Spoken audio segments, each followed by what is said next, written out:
Akizungumza na vyombo vya habari kabla ya mchezo dhidi ya Tunisia, kocha wa Taifa Stars Miguel Gamondi alisema alisikia swali la mwandishi kuhusu iwapo Taifa Stars ikifungwa basi yeye huwakasirikia wachezaji wake.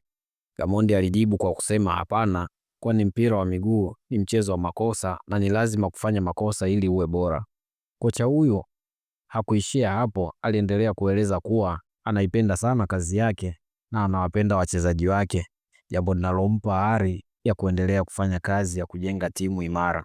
Gamondi alisisitiza kuwa muhimu kuwa wa kweli na kuangalia nafasi ya Tanzania katika viwango vya FIFA na CAF, akibainisha kuwa Taifa Stars haipo kwenye nafasi nzuri ya kujilinganisha na mataifa mengine makubwa. Hivyo maendeleo yanahitaji muda, subira na mshikamano.